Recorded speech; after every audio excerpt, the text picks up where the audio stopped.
So I think I will start again by apologizing actually for having misunderstood all the questions that have been asked before. So right now I have a beautiful tool that will allow me to understand them, I hope, better if my brain works. So that's good. Now, so we ended here, and I think I did not answer the questions, but I will answer the questions later. I thought that there was another question that was going to be asked, but I don't know if I see the person, maybe too many problems in answering questions, and then I have scared people away. So if there are no other questions, there was a question. Oh, just a moment, the tool.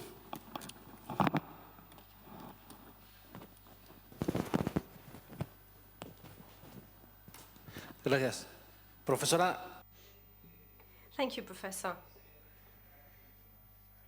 What do we have to do when we have these examples, these cases with minors, when there are these false memories, maybe provoked by their parents? What do we have to do in that case? Imagine there are two parents who are arguing, and there is a dispute here, and they are trying to see who's staying with the child, so they have to make up the crimes and make up the arguments. So the parents can you hear me? Can you hear the interpreting? Okay. I come from Mexico. Judges, they say there are three things which are important for them. First of all, they are minors, so you cannot condition a minor according to them.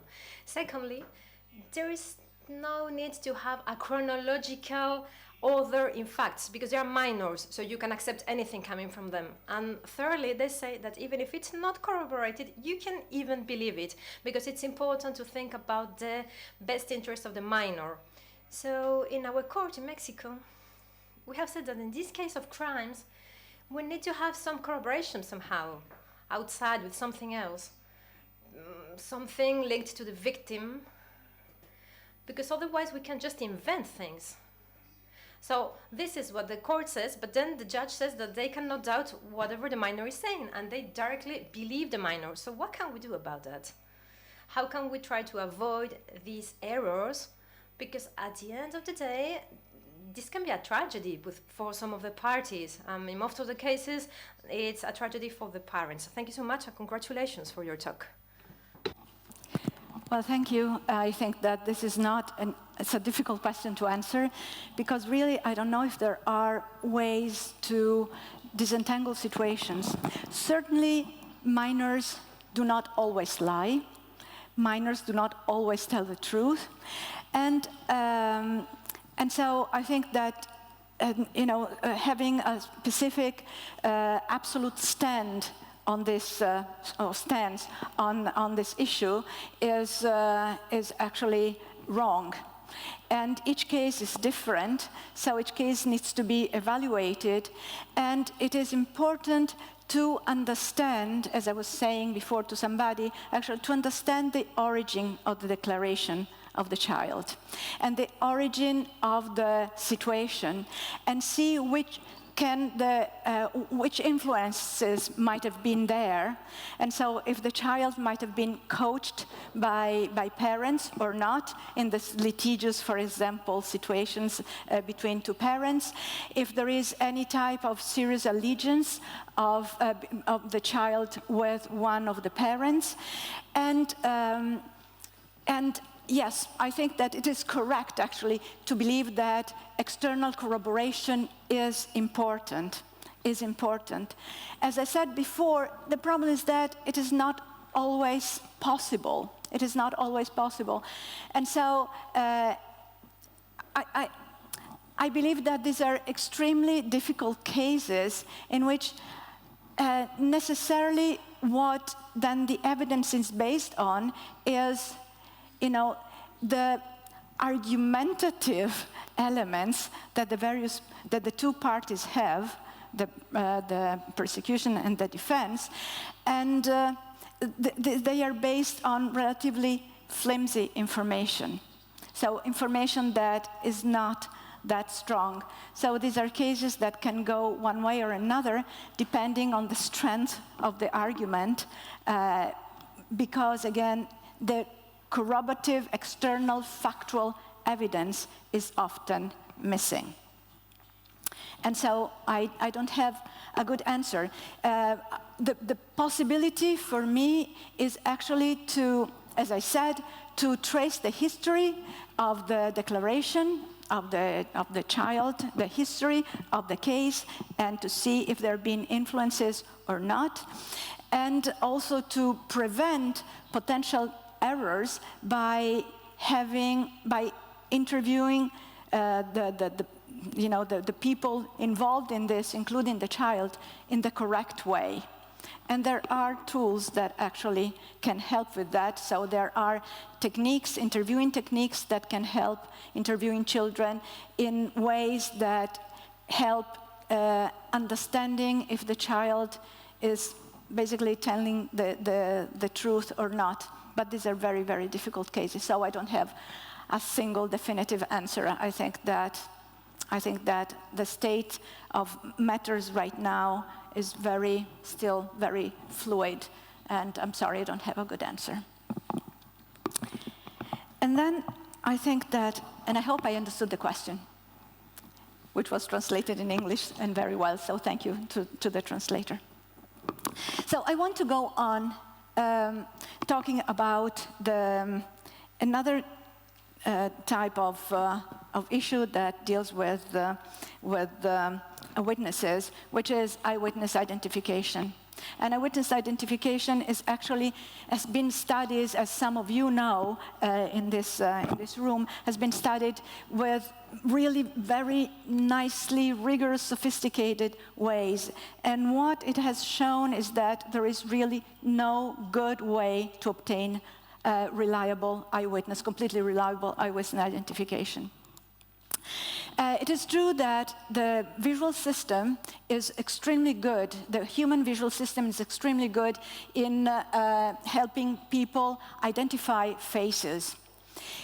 We can identify faces under many different types of illumination, so light intensity, light direction. We can identify faces that are, tilted one way or another.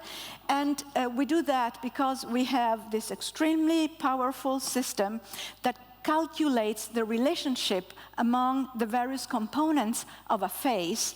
And so there is this stable representation of a face that allows us to say that this is Barack Obama here and Barack Obama here, even if the elements within the face are very, very, very different. So they could be two completely different people, and the retinal representation that we have of these people is completely different. And yet, there is this stability in our perceptual system that allows us to do that. And this type of skills, the visual identification of faces, is developed very, very early in life. Very, very, very early in life. Newborns, after just 1 month, 1.5 months, they're able to identify, to distinguish, for example, the face of the mother from other faces. And so it is a powerful system.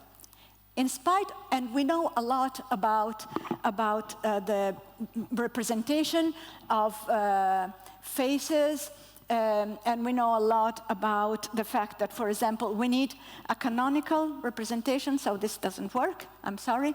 So I don't know why it doesn't work, but here you can see that these two faces are different, but you can perceive that only, well, this face is scary and this face is normal, but you can see only if it is in a canonical position, the front up and the chin down. If they are reversed, and I'm sorry, the animation here just went wrong, if they are reversed, you do not notice anything bad about this face here. It looks like a very normal face. We also know that there is a phenomenon by which, by seeing repeatedly one face, that familiarity with the face makes the face more likable, it makes the face more mine, more personal, it makes the face more famous. There have been a number of studies still in the 1980s, 90s, so a long time ago, that have shown that looking at faces make them famous, even if they're not famous people.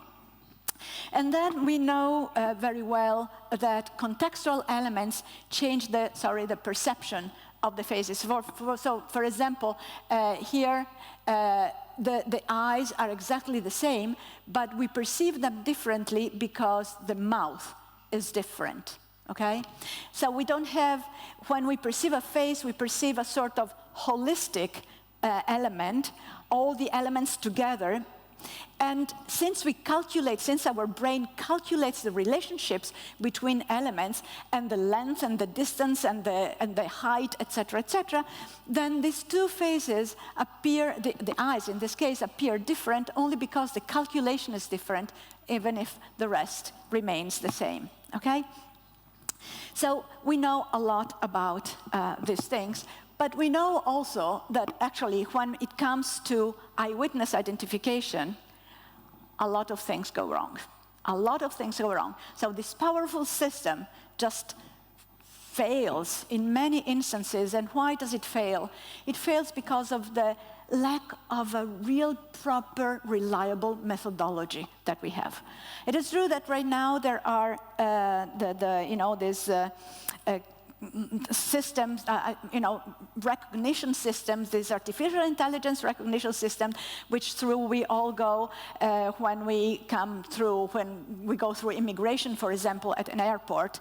There are these systems that tell the immigration force whether you are the person that is portrayed in your passport or not. And again, what it does, it calculates basically relationships. So these relationships are basic relationships. Unless you have a face surgery, then those relationships remain basically the same. So you can change, you can get a beard without a beard. Well, women, a beard is not that easy, but anyway, you can change hairdo, you can have a scarf, you can have things. The only thing that you really should not have is glasses. That's the reason why you're asked actually to take off your glasses when these identifications are made, because glasses change the size of the eyes, and so change the relationship between the eyes and the rest of the parts of the face. This is a New Yorker cartoon, as you can see, but this is an extreme example of how actually at times lineups are done. There are many ways in which culprit identification, the alleged perpetrator identification is made, and most of them are really horrible. They're really horrible, and they're really flawed. The identification of, for example, just showing a photo, it is really wrong. And in many cases, the police does that because the police has a suspect, a main suspect. I was speaking with a number of police people in Italy, and what they do, they know the type of crime, and they associate the type of crime with a specific person, and so they show the face of the person. And the problem is that the memory for the alleged perpetrator actually is not that good. And so if there are similarities between the representation that one has in mind and the photos that is taken, actually it becomes a yes, so I've seen this person. There are other methods that I'm not going to talk about, which are also tendentially flawed, and they're very difficult to lead to perfect identification of alleged perpetrator. In psychology, a lot of work has been done on this, in this area, and what has been studied is which is the right lineup of people that need to be used. So there is the description that the witness makes of a face. Unfortunately, the description is usually a verbal description, and even if there are these artists, or there are these systems, there's AI systems that allow a witness to choose the right type of eye, the right type of nose, where to put the nose compared to the eyes, etc., etc. Still, there is a verbal description. And the verbal description can, to a certain extent, ruin or taint the visual mental representation of the face of the person. But anyway, so the police obtains the potential face of the potential perpetrator, and then creates a lineup. And the lineup needs to be created so that the main features of the face are really, really similar. Again, in this cartoon, what was shown is the extreme case in which there is just one man and the others are animals. But actually, this is done a number of times, and creating the correct lineup has been a very, very intense endeavor in psychology. And this is one example of a correct lineup. These are all different women. So they're not the same woman with different things. They're all different women, but you can see that there are, the main features are the same. So the way the face is surrounded by hair is very similar. They are all, with the same type of hair. They are all with the same hair color. They're all with a very similar configuration, facial configuration. And why it needs to be done more or less in this way? It needs to be done in this way because in this way, the sense of familiarity or similarity does not help identifying the person that you have seen, because lots of features are really similar across them, and they're similar to the description that the witness has given. And so the witness has to go into details and really look at, for example, how the how the eyes are, how the eyebrows are, and so on and so forth, to be able to say it's him. So it means that the gradient of evaluation, the level of evaluation, needs to go into subtleties, more or less. And in this way, it seems that the amount of errors in incorrect identifications, so saying it's him to an innocent person, might decrease. This is a type of lineup which is called simultaneous, because all the faces are presented at once, like all the bodies are presented at once. And this type of simultaneous lineup is based on what is called a relative type of judgment. So what people do, they say, I've seen this woman, and then I have to choose among them, okay? So I look at them, and then it is a relative judgment. Which of them is the one that best represents the image that I have, the face that I have in mind? But there is a problem with that, and here is an example of the problem. So now you tell me, this is the perpetrator that you've seen plenty in a canonical form, etc. Now you tell me which of these is the perpetrator. Which one? This one, which one? This one. The second on the top row. How many of you say that is this one? 1, 2, 3, 4 people. How many of you say that is this one? And you know why you tend not to say that is this one? Because the eyes are different from what you have seen, okay? The point is that the perpetrator is not here, okay? The perpetrator is not here, and it's here. Can you see the perpetrator now? Now, you are in the very privileged position of being a witness in which the face has been presented canonically, very still, with the right type of lighting, okay? And so you can know now that the perpetrator is in this one. The problem of a simultaneous lineup, is very well illustrated here, because what you take are the similarities. Do you see? So you take the ears, think about something done not immediately, but something done after a little bit. After, I don't know, 4 days, 1 week, 1 month, 2 months, 1 year, 5 years. The time difference is very high in many cases. So you have seen this yesterday, and today you have to identify this, or 1 week from now, or 2 months from now, etc. What you have noticed are some distinctive things.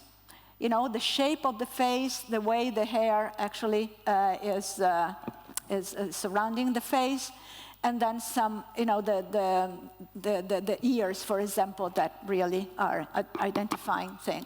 And then here, what you do, you look at people who have a similar face, more or less similar ears, and you really do not notice much more, because those are the elements that you base your judgment, and it's a judgment of similarity. It's not a judgment of it's him. It is translated into it's him, but actually inside your brain the judgment is how much is this similar to the one that I've seen? How much each of these, I mean, which is the most similar to the one that I've seen? And typically, actually, people say either this one or this one. And these are innocent suspects that actually are becoming indicted people. And that happens, actually, quite often. And this is the case of, this is called a perpetrator-absent type of lineup. It means that the perpetrator is not there. Being psychologists and being, you know, experimentalists, we know that the perpetrator is not there because we created the lineup. But actually, in real cases, the police does not know if the perpetrator is there or not. And the problem is that in many cases, and now there are guidelines for that, fortunately, and there are guidelines in particular in the United States and the UK, but there are also guidelines in Italy that start being used quite intensively. You don't tell the person which one of these, because asking somebody which one of these implies that it's there, okay? And of course, if somebody of authority, like a police person, says, which one of these, then the witness tries to do his or her best, I said, collaborative witness, and tries to find the best match. But the best match is not necessarily the true match. And so in police situations, it is always the case that the perpetrator is potentially absent or potentially present, but it is definitely unknown. The presence is unknown. And here are some meta-analytic data, which means pulling together lots of studies on this. This is an old one, but there are no really recent ones, that shows that when the target, well, don't look at that, but here, when the target is present, the simultaneous lineup has a good return rate of correct identifications. So the perpetrator is there, and the witness says it is there, 50% of the times. But it also has 25% approximately of choosing the wrong person, even if the perpetrator is there. And remember why? Because what I've shown you is actually just a perfect condition. It is not the true condition. Usually witnesses see the perpetrator like this, you know, in a case, in a situation in which attention might be drawn to something else, and so on and so forth. The point is that when the target is absent, which is the typical police condition, it is 51% of false identifications, which is a very, very high rate. For this reason, people have devised another type of lineup, which is called a sequential lineup. In the sequential lineup, sorry, I don't have figures of that. In the sequential lineup, there is one face at a time. So I go back to this. Each face is presented at once, okay, without the other faces, and people are asked to decide, it was him, it was him, it was him, and give a decision for each one of the faces that are presented. And in this case, with this sequential, it's called sequential lineup, as you can see, the the problem is that the percentage of hits, so that percentage of correct identifications when the target is present, goes down, but also goes down the choice of the incorrect identifications, and more importantly, goes down the incorrect identifications, so pointing at an innocent person saying it's him, in the case of the target absent condition, so when the target is not there. So people have hailed this new technique as a technique that is really, to a certain extent, guaranteeing better that, that innocent people are not identified. As I said, it comes with a cost, and the cost is that also true perpetrators are less likely to be identified. So there is a problem with that. There have been a number of studies that actually, there's been a big debate which system is better, and what has been found is that under some conditions, the sequential lineup is definitely better. Under other conditions, it is the simultaneous lineup that is definitely better. And there are many studies that actually show that what people are told matters, that motivation matters, that the aim of, do you really want to get somebody or you really want to avoid mistaken identifications? So that also makes a difference.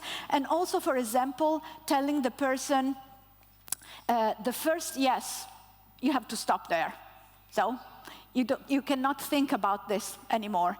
In the sequential lineup, you see the first person, and if you say yes to the first person, then you don't see the others. Does it matter or not? Well, it does matter because people pay more attention and they look more into details, and by looking more into details, actually they come with a more accurate evaluation whether the face is important or not important. In spite of, because of this erroneous identifications, actually it was still the period in which the Clinton administration was in the government in the US.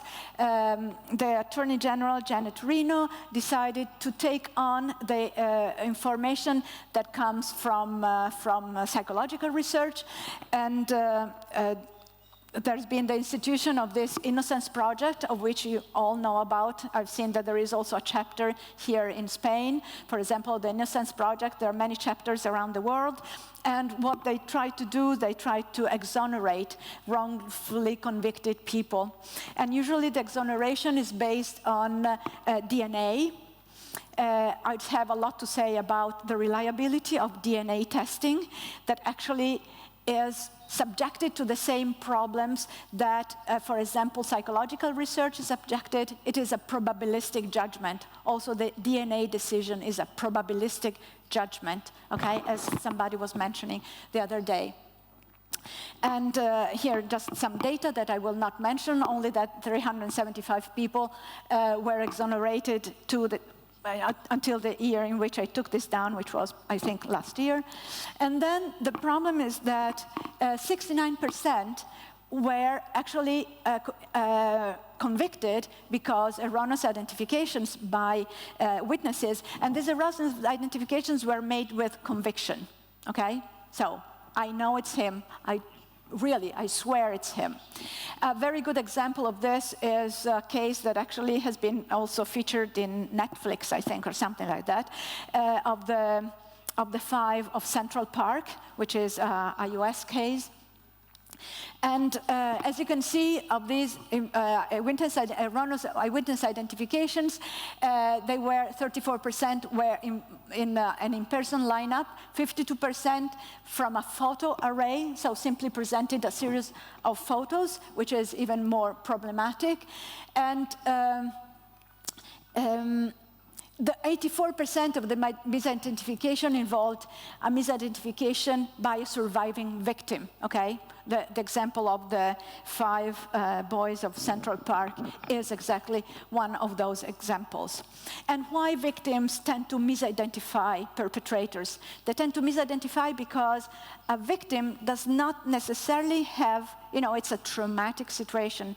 And in traumatic situations, part of our brain shuts down, and attention is drawn to elements that are not necessarily important for identifying the face or the body of a person. There might be some more intimate parts of bodies that might be of help, but in terms of faces, people do not necessarily look at faces, and so misidentifications are quite frequent. The other interesting thing is that, and it is an area that I think is really interesting, 29% eventually ended up in false confessions. So the misidentification of a witness led the person to confess falsely to have committed a crime. And the psychology of false confessions, I don't have time to go into it, but it's really a very interesting part. And I don't know why it is here. Actually, in the new version, I moved it, but it is here. This to say that actually the methods that and what I reported to you are the best methods, but the methods for identifying victims are actually quite flawed, and we cannot trust witnesses completely when they say it's him. Of course, we need also to try to ensure that the best methodology is used. And in order to ensure that the best methodology is used, I think that we should know what the best methodology is, which means actually to learn about it, to study what has been said by these psychological studies. And in the US, for example, Gary Wells and other people, they've been consulting for the government and for the police forces about this. And procedures have slightly changed in some parts of the US, for example, New Jersey and other states, but not all states. This is another example of the fact that memory is really malleable. So we can induce false memories using visual information. In this case, people are presented with a fake photo that was built with a true photo and a photo that was taken by, did not belong to the person. And then people remember an event that did not happen to them in life. So in this case, people remember going through a hot air balloon ride when actually they never went on a air balloon ride.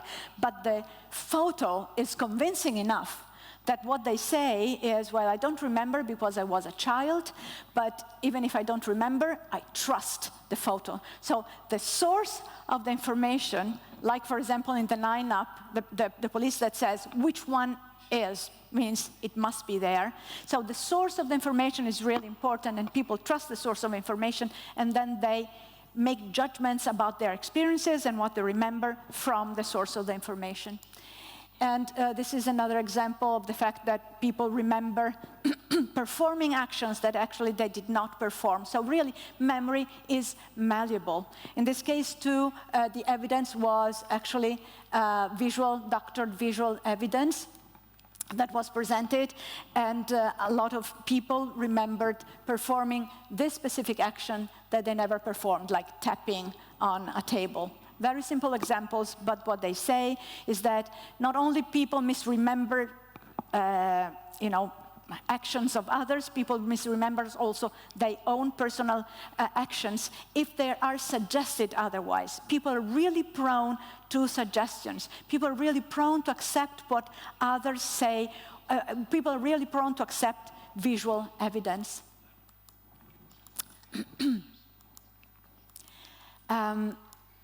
I just want to skip this one. The problem in all cases, people are really prone to suggestions, okay? People are really prone to accepting information, and this information changes not only the report, but it changes also the memory that a witness has about a specific event. And the problem is that people are influenced by information. People are influenced by the way questions are asked during during interrogations and during the acquisition of information from the witness. And who collects the report, the initial report, and how the report is collected is really, really crucial. So typically it is law enforcement, but not always law enforcement are actually prepared to do that. It is true that, for example, in Italy, there are special units. In the US, there are special units. In the UK, there are special units that specially do the interrogation. They acquire the witness report of more vulnerable people, but it's not always the case. And in Italy, one thing that happens a lot is this, a domanda risponde. So there is no question reported, just the answer. But then if there is just the answer and there is no question reported, then I don't know what the person is saying, because the question might have shaped the answer, okay? So really, the questions need to be reported. And all these moments of acquisition of witness evidence need to be documented. And documented means recording or video recording, etc. So I think that, again, in terms of the a domanda risponde, this, not reporting the question, I wonder if the answers are adequate evidence, it's adequate information that can be used, or it is not. So we need to know the questions, and there are really hundreds of experimental studies in psychology that show that questions are really crucial, and that the way we phrase questions is really crucial. This is a very, very old study, but there are many studies. This one is just a methodology of this very recent study that show that the way people are asked questions changes what people mention about the event. So in this case, for example, people were shown a car accident, and then people were asked, do you remember the two cars that touched each other? Or they were asked, do you remember the two cars that crashed into each other? And their memory was different for the two types of questions of the same event. In one case, they were remembering, a mild car accident. In another case, they saw the same type of accident, which was this. But when they were asked, the memory, they were asked, smashed into each other, they remembered more something like this. And again, I said there are hundreds of studies that show that this is true. So the way questions are phrased really matters a lot. But we are not all prepared to do that. And here I just show that questions are even more dangerous than hypnosis. Hypnosis in the US has been barred, basically. Witnesses that are hypnotized are barred from testifying, but in many states, not Texas, I think, but actually leading questions are more dangerous. They lead to more errors than even hypnotic induction. And so I think that really we need to pay attention on how, people who ask questions are prepared to ask questions. And then there is these are just, the initial questions that are asked for what in Italy is called sommarie informazioni testimoniali, so the initial collection of evidence during the preliminary investigations. But the same is true, so the effect of questions is then true also during what is called the incidente probatorio, which is a sort of probatory hearing of a witness that is probatory in the sense that represents the evidence that then is brought in court. The incidente probatorio is a sort of anticipation of a court hearing in a protected environment. And in Italy, there have been a number of protected environments that have been built, like this Gazelle chambers that I was talking about, Camera Gazelle. And these are examples of goodly set up, appropriately set up chambers, appropriately set up rooms. And these are examples of inappropriately set up rooms. So, in this case, for example, children are invited to play on the floor, which is wrong. Children are invited to play a lot. There are many games in these rooms, and this is a problem. That's not correct. Children who are heard, for example, during these probatory hearings, they do not go there to play. And playing is not only a distraction, but it's also the wrong setting. The wrong setting. Because children then elaborate, children use their fantasy, children use this play game. Let's do that I was the prince and you were the queen, or something like that. So no, what needs to be done is actually to put a child into a welcoming room where the hearing can be conducted without playing. Playing is really a problem. And so playing, that this was not known apparently by the judge that conducted that probatory hearing that I shown you at the beginning of this conversation, because she was sitting on the floor and playing with the child, and the child really just did whatever, and nothing happened. So it's not a way to conduct this type of hearing at all. And the setting is really important. So we really need, the point is that if judges conduct this type of hearings, then they need to be prepared to do that. And these are not conversations that during these hearings, these are not just everyday conversations. The rules are very different. These are not clinical conversations, clinical colloquial. The rules are very different. Here, this is what this is a fact-finding type of situation, and so really an invitation to the child to use fantasy, to use imagination, to just play, use it as a playing game area is really problematic. And fortunately, I hope, so this issue of orality, I think that I've provided you with plenty of examples that orality is not per se a guarantee of anything. It is really how things are done, the methods that are used, that really matter in what is obtained in terms of adequate facts. And even if I think that orality is probably necessary, there should be ways in which to avoid mistakes. And fortunately, there are ways in, so what we know now is that there are ways to interview witnesses that present a sort of guarantee on how things should be done. And these are semi-structured interviews that can be learned and can be followed, and that guarantee some results in the sense of not tainting, of not changing the report of the witness. And so, for example, these are just examples of what should not be done, which is forced confabulations.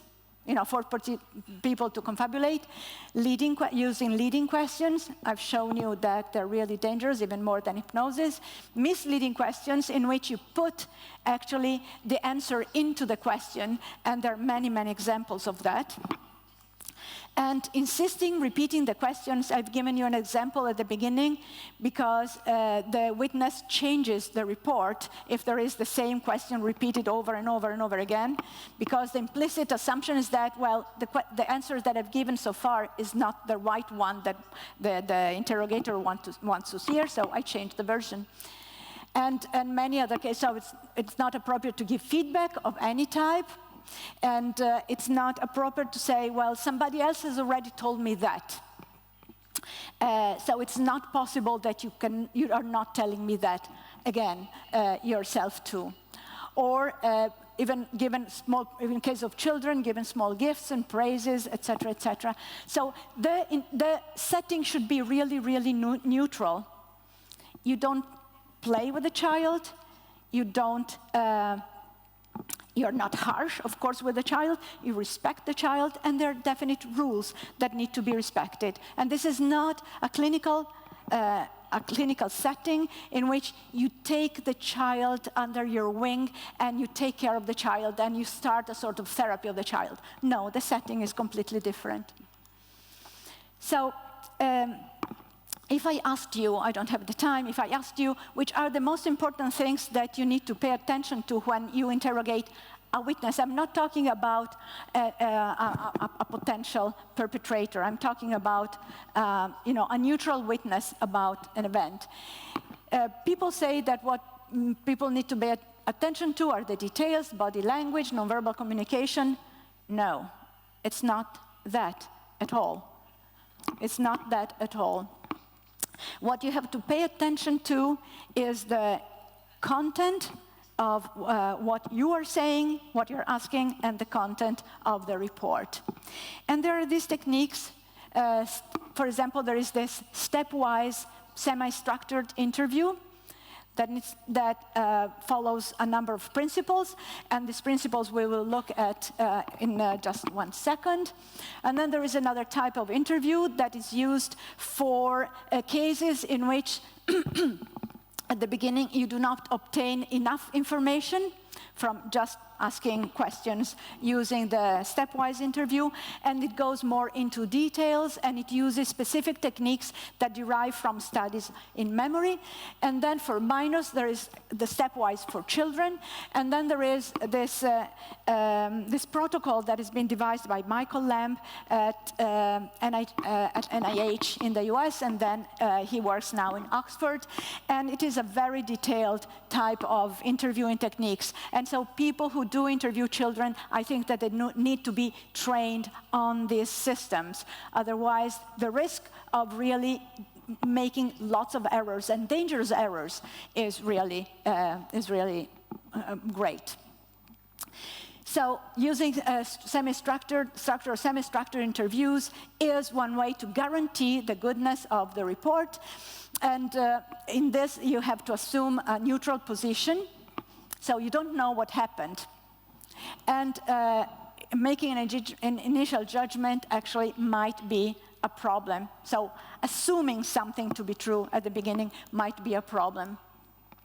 And this is a bias that needs to be avoided, which is the bias of forensic confirmation and using your pre-existing beliefs, et cetera, to inform the things that you're asking about. Forensic interviewing are influenced also by adversarial allegiance, and they can make people provide, this in case children, but they make people provide false statements. And people are not necessarily aware, interviewers are not aware of their biased behaviors. So interviews need to be prepared in advance. There needs to be a plan for the interview. And people have to have a sort of a sort of reflection of their behavior, in the sense that they need to realize which prejudices they have, which are their preferred hypotheses, explanatory hypotheses, and they need to know if they think that they know how things went, so what their beliefs are. And this because it is very common, the tendency to overlook the elements that disconfirm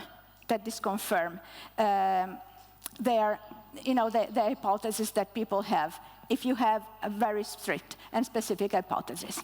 And here I just give you just a moment, because actually this is not interesting. I don't know, I think that I'm using the wrong, okay. So these are the basic rules of these interviews. You have to build a rapport. Does not mean that you have to play at all. On the contrary, that you have interviewing rules, and interviewing rules are very specific.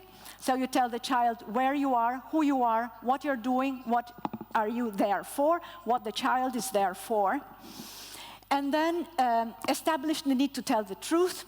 This is for both children and adults. I mean, the interviewing rules are for everybody.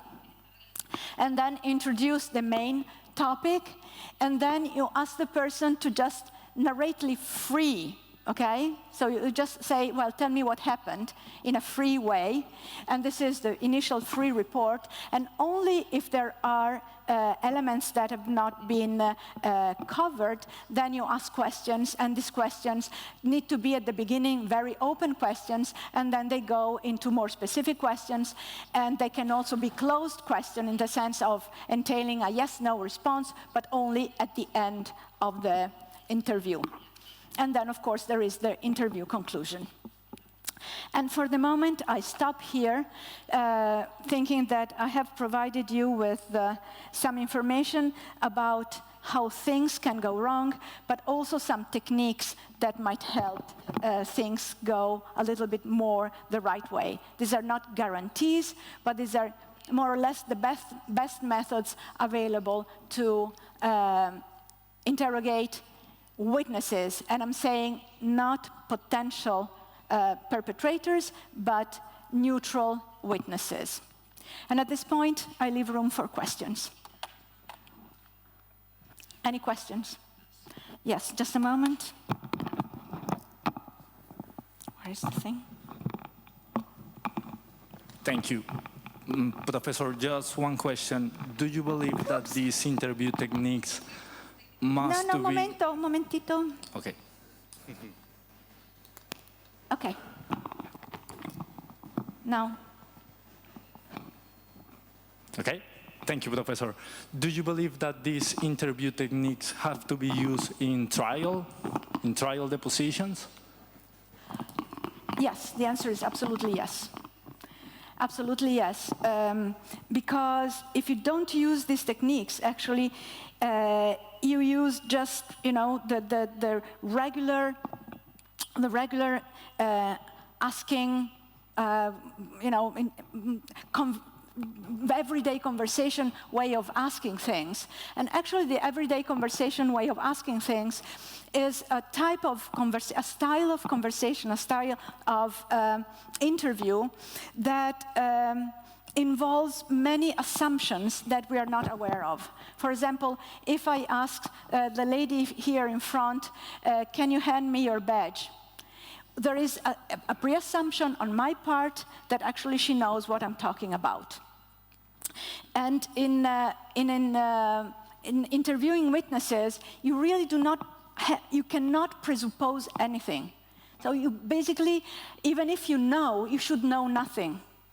You should be there to learn from the witness everything.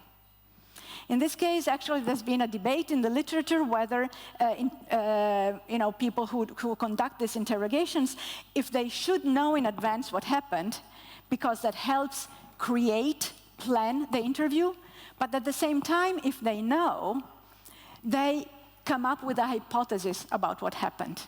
It is automatic, it is spontaneous. Our brain makes sense of the situations. And so in making sense of the situations, immediately, if I read that, for example, a dog was in a room, and then the owner of the room left the room, and then somebody else went to the room, and the dog was found dead afterwards. Immediately, my brain puts these things together, and even if we are all smart people, we automatically link the person that was in the room with the dog. And so it becomes a sort of implicit hypothesis that we are not completely aware of. And so we need to learn to discard this hypothesis as the leading hypothesis and entertain a large number of hypotheses. And this is a very difficult type of reasoning exercise that I think is really necessary in all these cases. And then I lost the question. Did I answer the question? Yes, okay. Yes, please. Gracias. Mi pregunta es Thank you very much. I have a question. When there is sexual abuse, if we do not want to re-victim the person and to feel her as a victim continuously, we try to avoid to question this person several times. So you are saying that this is not good, because sometimes when someone is being interviewed many times, changes the response and changes the information because uses other memories. And I mean, as you are saying, it makes no sense on questioning someone many times because you are not going to get better information. But my question is, then, this person can feel a victim different times. This has an emotional impact whenever she is being questioned many times. But at the same time, do you think that whenever you're having different emotions, you are going to answer differently? Or it makes no difference? Okay, I repeat it, I rephrase it. If someone is questioned many times, do we think that this person is going to change the memories? Or as she's just feeling so bad as a victim so many times, emotionally feeling bad and so on, at the end of the time she's going to change all answers? Is it good or not to question many times? Yes, my answer is that the common wisdom says that it is bad to question a person many times. And actually, I agree, in Italy, the system is to, especially for vulnerable victims, like, for example, in sexual abuse cases, the best practice is considered to be to ask, to interview the victim just once, and not for so long. It has the positive side of avoiding re-victimization that you mentioned, but it also has some drawbacks, and I will mention the drawbacks. But yes, the received wisdom is that it is bad to ask the same, to interview the person many times, because time goes by, and with time going by, we tend to forget, because time goes by and there might be interference with other information, because time goes by and people can acquire other information, and so the report can change, because time goes by and the situations are different, and it is true that the context, as I've shown before, the context leads which type of elements are activated in the memory, and so the memory report can change. And we don't know if the correct report, so the most accurate report was the first one, the second one, the third one, the fourth one, because details can change. And so I think that the best procedure is to interrogate just once, but done it in the very best possible way. To obtain as much information as possible, as reliable information as possible. That's why I say that really people who do this job need to get a very, very good training. They cannot just, in all honesty, I'm speaking in front of an audience that might hate me for that, but I don't think that judges are prepared for that. I really don't think so. And I don't think that actually psychologists are all prepared for that. So there must be specifically trained people, which might also be judges, which might also be psychologists, which might also be police people, which might be any type, any category of people with, some knowledge of what they're doing, but especially that had a specific training in this. Otherwise, the risk of making mistakes is really big. The problem is that if things are not done the proper way, there are two risks. The first one is to have a report by the witness that is like the one that I mentioned at the beginning, in which the child did not say anything at all until she was taken and stand still and asked, show me how you do whatever you do. And in my opinion, this is not the right way to do things. Actually, it's a very erroneous way to do things, because there is no information about whether she's just showing something that she has really done, or she's just showing something that follows what has been told her to show, okay? Tell me how you lick an ice cream. I can tell you that anybody can show how to lick an ice cream. And whether, for example, this has been a repeated event, a single event, where it happened, for how long, who was present. I mean, there is no information at all about anything at all. And yet it has been considered not only admissible evidence, but adequate evidence to convict. So this is the risk. And if you do, this is risk number one, to obtain tainted evidence, wrong evidence. The second one is to not obtain enough evidence. So actually re-interrogating the person becomes necessary because there is not enough information. In this case, the child, because of these rules in Italy, was not interrogated again. It was just the one time, and that was considered to be sufficient. In my opinion, it was not sufficient. I made that plenty clear. But then if you have to interrogate the person again, then you risk, on one hand, re-victimization, on the other hand, again, changing the witness, changing the version. And so at the point, you don't know which version you have to trust more. Is it the first one? Is it the second one? So really, in my opinion, good techniques are really fundamental. And this is something I really believe strongly in. Other questions? In Spanish, in English, should I? This one is in English. Okay, lovely. Firstly, just to say this is a fantastic presentation, and I'm hoping you can hear me. And maybe just to say, you made the comment of judges not having the ability to do these interviews, and I can't agree with you more. I've worked a lot with judges. I'm from South Africa, and they're very poorly equipped to analyze any kind of scientific evidence. And I know earlier you made the comment about looking, for example, at the journal in which the specific method was published and looking at a high rejection rate.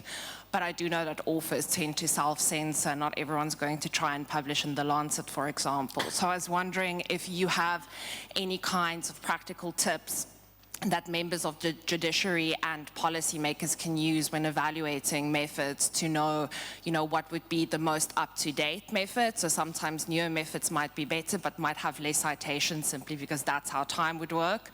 But to also make sure that, we don't sometimes fall into this thing where the most cited thing is maybe the new method that says exactly the opposite of years' worth of knowledge. Thank you very much.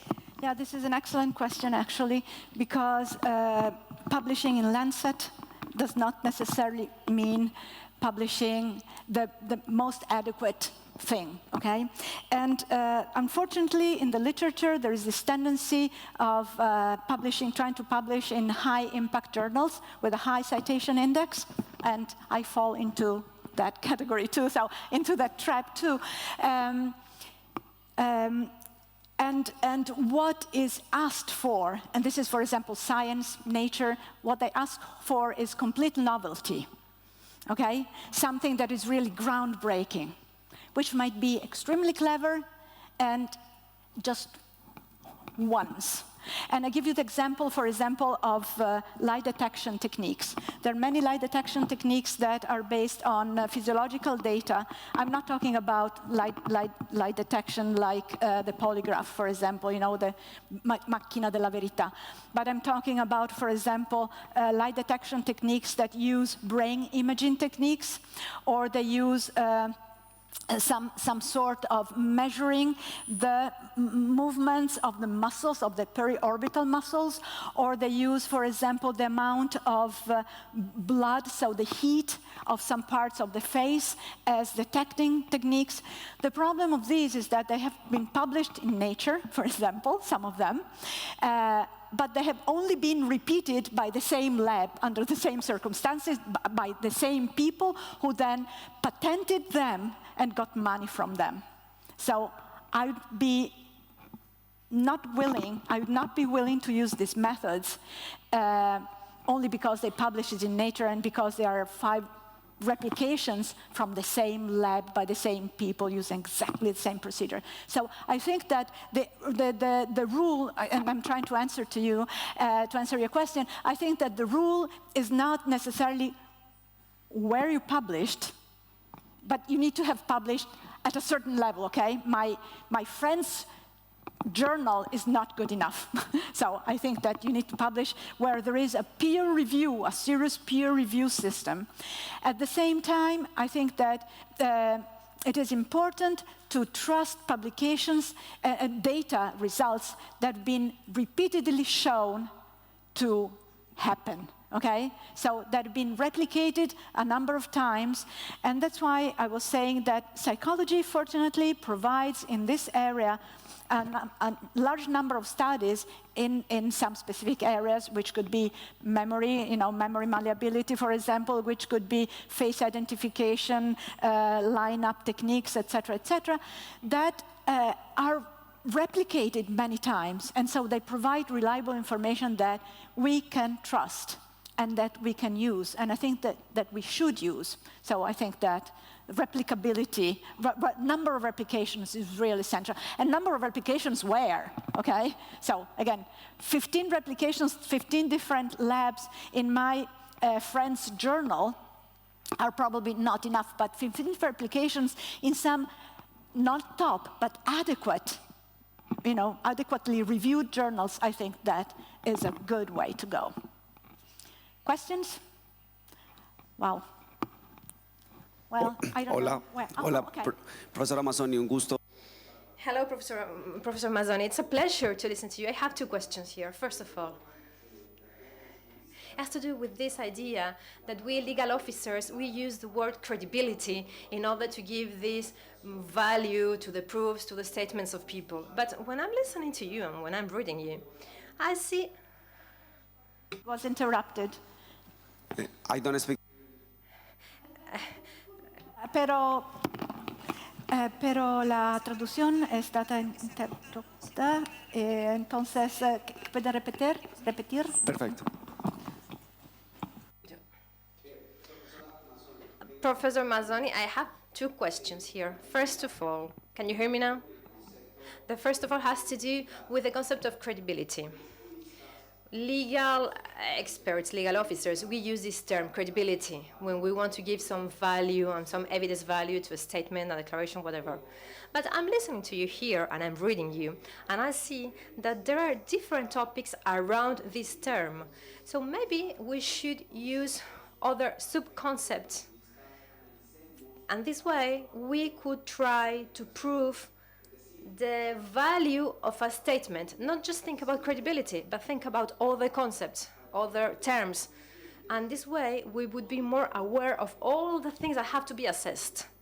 This would be my first question. Second one, you're a psychologist, so what would you recommend us to ask or to do whenever we're trying to find false memories of honest witness? Because I think this is a real challenge for us. And especially, what would you recommend when the memory, this false memory, is really deepened in the declaration and the witness declares and is sure of what he or she is describing? Thank you. Yes, I start from the second.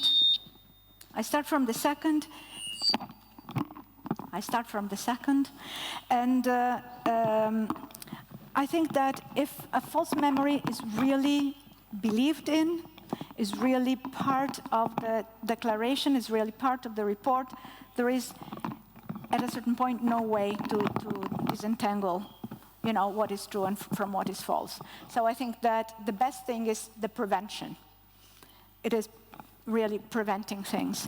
At the beginning, it is still possible. Why, as I said, a false memory comes up? Because people create a report that is based on something that happened, something that did not happen, and it's all mixed together to make sense of an experience. There is a system which is called the monitoring system, which is a cognitive system that allows people to distinguish between what is real from what is not real. So what is real from what has been created. And this monitoring system has been heavily used, actually extensively studied by many cognitive researchers. And what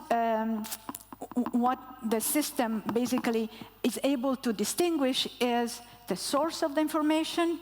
So we know where we read something, where we heard something, whether we heard something or whether we experienced directly this something. And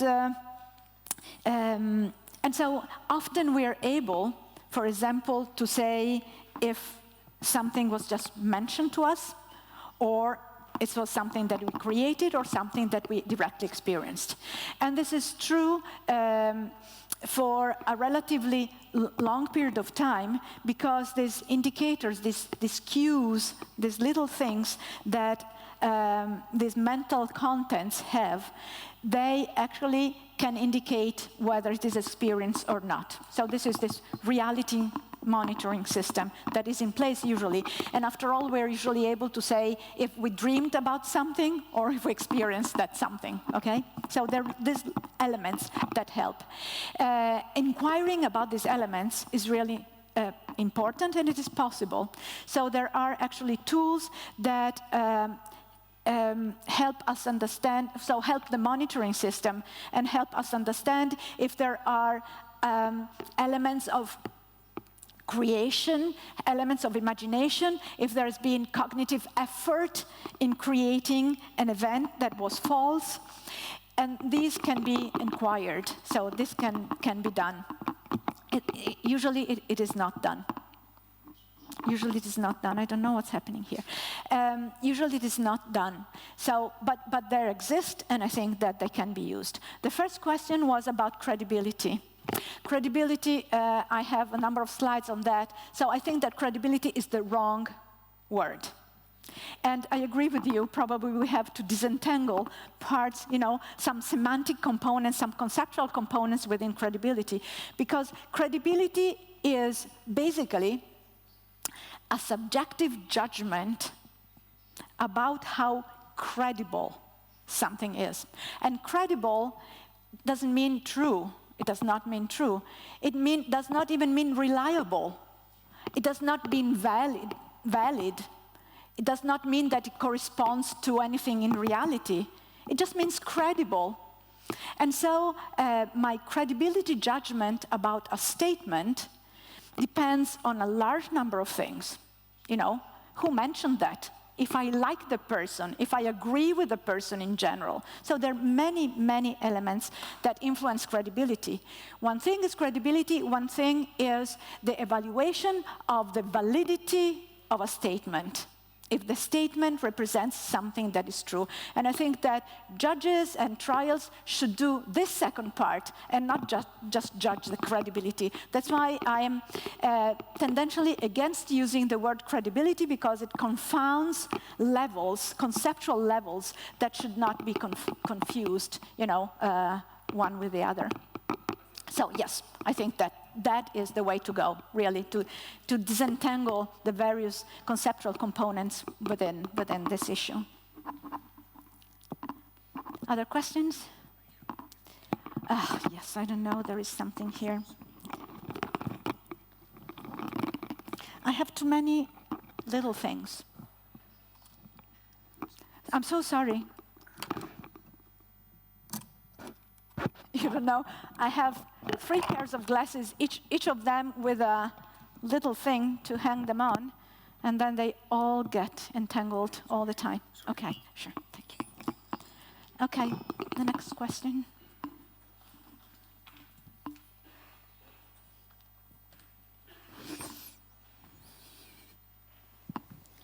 Hello, Professor Mazzoni. I have 3 questions, but I don't know if I'm going to take the monopoly. So I'm going to make 2, and if I have some time, I make the 3rd question. Okay. Can you hear me? Yeah. Well, the first question is regarding Michele's opinion about psychology. He says that psychology is a soft science. What do you think about that, especially since we are in Michele Taruffo's Evidence Week? The second question is, what do you think about the criteria-based content analysis, which has been studied by some authors like on Dutch? And if you let me, I can make the 3rd question. If you have time to answer it, it will be great. Also, Michele had criticized very much a system like the US system, the adversarial system, which relies upon the abilities from the attorneys. So if you're saying that... The abilities? From the abilities of the attorneys. Okay. So if you're saying that everything depends very much on the interviews. So it will depend at the end on the attorneys that the parties are able to hire. Okay. I start from the third question, because the one that I remember best. And yes, I also have, well, you know, the adversarial method is in itself a sort of guarantee of the equity of the parts. And I think that it is very important, and it is very important for the defense, especially to be able to counter, interrogate, and to present their own evidence and the results of their own investigation. But yes, it is very much dependent on the ability of the attorneys, very much so. I think that there are so many intangible elements, actually, in a trial that are then leading to the result of a trial, but this is the opinion of a very non-expert person, so I don't know if I want to delve into that at the moment. But yes, the ability of the attorneys and the argumentation of the attorney, and the ability of the attorney to call in the right people, and also to train the people on how to answer and what to answer is really important. I have this experience in the United States. I was called as an expert witness in a trial, don't even remember which type of trial it was. And I was called by the attorney at first, and he told me, you need to be dressed like that, you need to speak like that, you need to look in this direction, and you need to say part of these things and not to say these other things. So, yes. So my answer to your third question is definitely yes. The ability of the attorney and the defense attorneys is really, really crucial. And, you know, the counter-interrogation, it depends also on the ability of the person who is counter-interrogated to actually hold to the barrage of questions. So I think that there are many elements that have little to do with the idea of fairness of the trial, and they have to do with, you know, the skills of the people involved in that. The second question was? Oh, the content-based analysis. So the content-based analysis is also called CBCA, and it is an analysis of the truthfulness of a statement, of a witness statement, which is based on 19 criteria. And of these 19 criteria, for example, there is the criteria of how the statement is structured, how the statement is also logically and temporally organized, and how many details there are, if there are mentions or not mentions of elements and details of the crime, and so on and so forth. There has been a huge debate on that too, because science is like that, so there is no final true thing. It has been heavily used in German courts, for example, Deutsch and also Könken and other people, and I think that it can give some decent results if it is used again properly by people who are properly trained. I've seen many, many instances in which, since it is easy to use, it seems easy to use, and so a statement is assigned strong criteria if this criteria are considered to be present or strongly present, or no criteria if they're considered to be absent.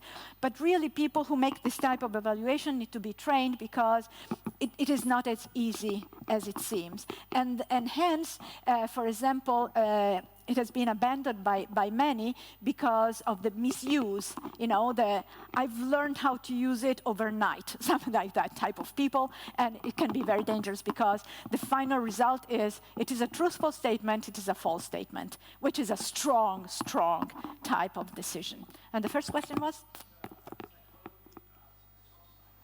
Oh, psychology is a soft science. I can't disagree more.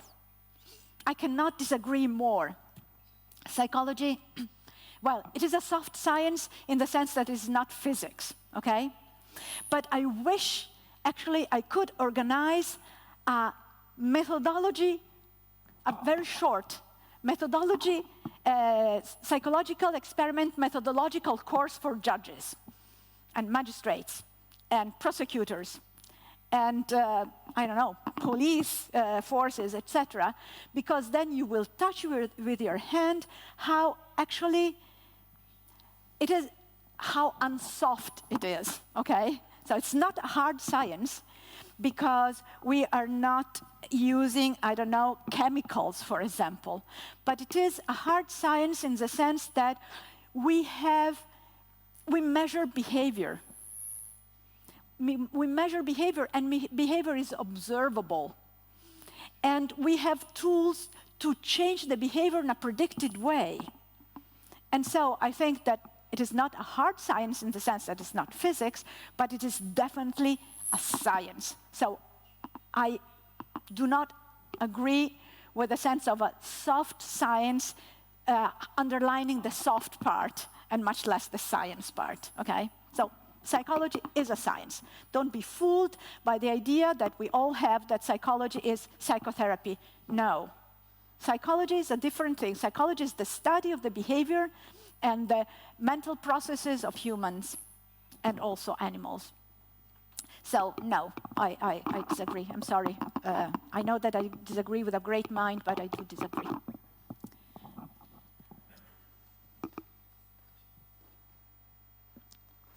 I don't know who is where. Hola. Hola. Hello. Hello, thank you so much. I think that there is a resistance of accepting other sciences. This is something that we lawyers usually do. This was just a comment. And there is something I would like to ask. I would like to know your opinion from a practical point of view. I work in litigation myself, and this is important for me. You were saying before that it's important to be prepared, to have a plan before the interview. And you need to prepare everything before you see the witness. But I'm concerned about this, because maybe when you are preparing everything, there might be a risk that you are trying to give preference to some hypothesis. So maybe you can leave other data outside. Anything that goes against my hypothesis can be left outside. So at the end of the day, we can maybe suggest the kind of information that has to be provided by the witness. So at the end of the day, your report won't be that accurate or credible. So we are talking all the time about also preparing the witness and planning things with witness. What should we do when we are preparing witness in this previous phase before we have the real questioning? Thank you. I cannot answer about what to do with preparing witnesses. I think that preparing witnesses is part of the game, because I think it is more or less a game to a certain extent, especially in the adversarial type of procedure.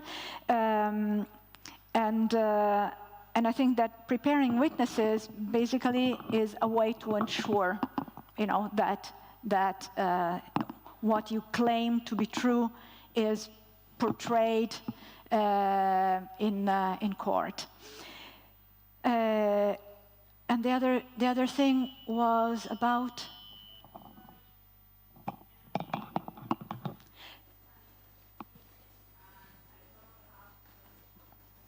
No, but just remind me what the first question was about. Bueno, era una pregunta. I couldn't listen to your answer because I couldn't listen to the interpreting apparently, but we were here, so we can maybe repeat the answer for her. We were interpreting. But the question goes in the sense of the preparation of witnesses. She's repeating the same question, actually. So that I'm worried about what happens when preparing witnesses, and that maybe you are trying, even not consciously, to leave some information aside. Que quiero probar. Yeah. Sí, y si se insiste con esta postura. And if we keep doing this, what should we do? Which are the steps to follow? She has repeated the question. It's okay. I think that actually I have answered the question about preparing witnesses, and I said that it is part of the game. And so I think that lawyers, basically, defense lawyers, they need to prepare the witness because of that. The second point is, oh dear me, my memory is really going. The other question was about just one, just that one. Okay, then I think I'm a little lost. I'm sorry, I'm a little tired. What was the other question? The first part, because I remember having some comments about that, but I'm sorry. No, that's okay. Let's leave it like that. We will talk about that later over coffee. I'm sorry, but I'm very sorry. Any other question that I can answer? But can you ask one question at a time so I can answer one question at a time? Otherwise, I get lost. I'm sorry.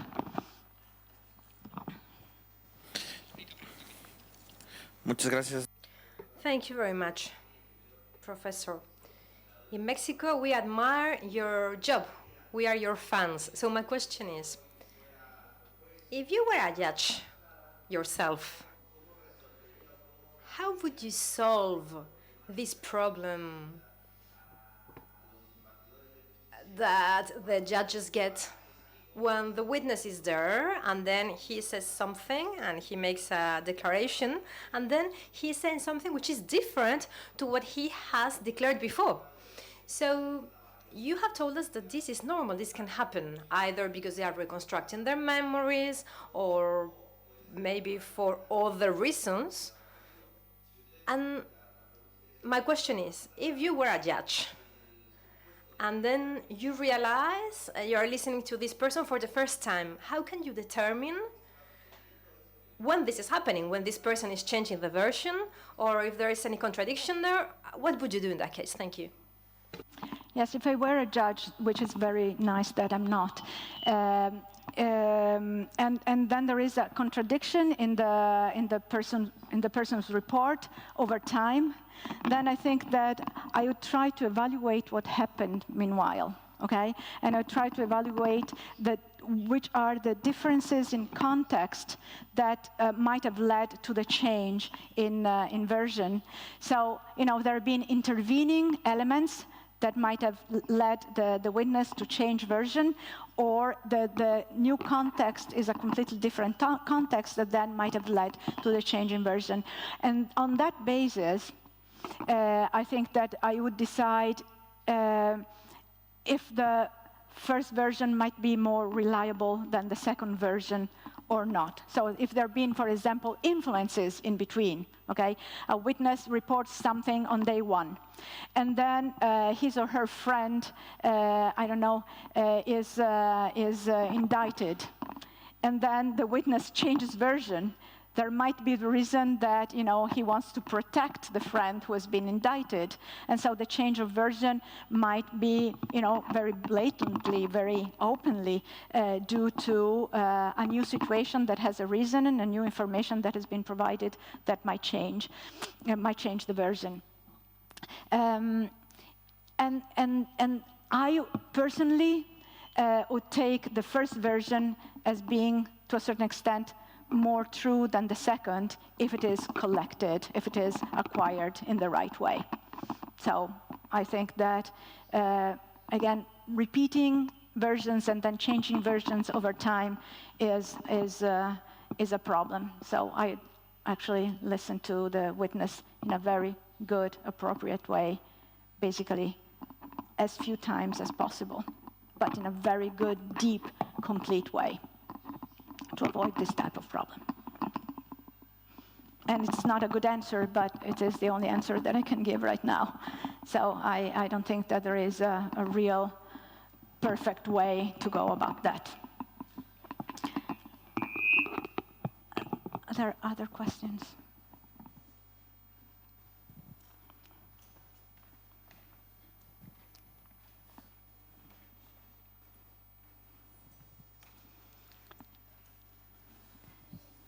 Hola, bueno, muchas gracias. Thank you very much for this presentation. It was really interesting. I would like to ask you something. We were talking about testimonies that can provide false conclusions. And you are mentioning this example. You are saying that the witness, afterwards, he said that he had been induced. I'm talking about that example over there.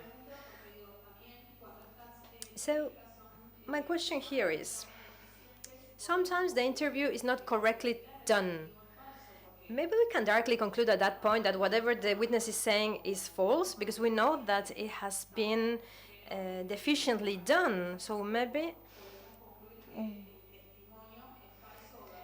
sometimes we cannot really know whether their testimony and the report is false or true.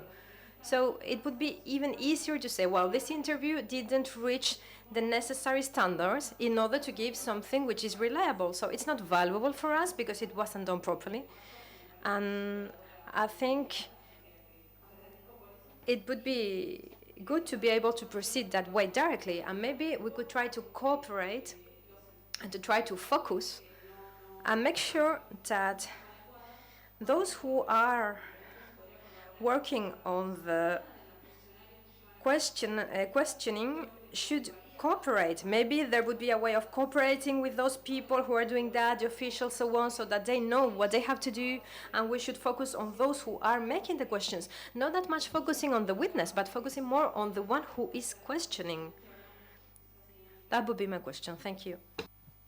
Yes, I think that actually focusing on people who ask the questions is the best way to go, because they really need to be prepared and they really need to be ready for their job, and the results that they obtain is really crucial. In cases in which actually the judge realizes, as I wish they become prepared to do, that the methodology that has been used to acquire information from a witness is faulty, okay? And so the results are faulty. I think that there should be some sort of criteria. From here below, the case is void, is null, because the methodology has been so wrong that really the report is not valid, doesn't tell us anything, okay? Like the case that I mentioned before with the judge crawling on the floor behind the little kid who was doing everything. And so I think that it is important, for example, to establish guidelines for interviewers. And these guidelines, for example, exist in Italy. There is something that is called a Carta di Noto. They exist in the UK. There is something that is called, guidelines for reporting about or interviewing vulnerable witnesses, etc., etc. But in Italy, for example, they're not law, so they're not mandatory. They're just suggestions. They're just, wishful thinking. And then the praxis is that people should abide, people who ask the questions should abide to those principles, but they remain principles, and I think that actually something a little more strict should be implemented in these countries to guarantee, this is just an issue of guaranteeing the victim, of guaranteeing the potential perpetrator, and of guaranteeing the system. So I really don't understand why these things are basically, in general, half ignored, because I think that a lot hinges on them, actually. A lot depends on them. So thank you for the question.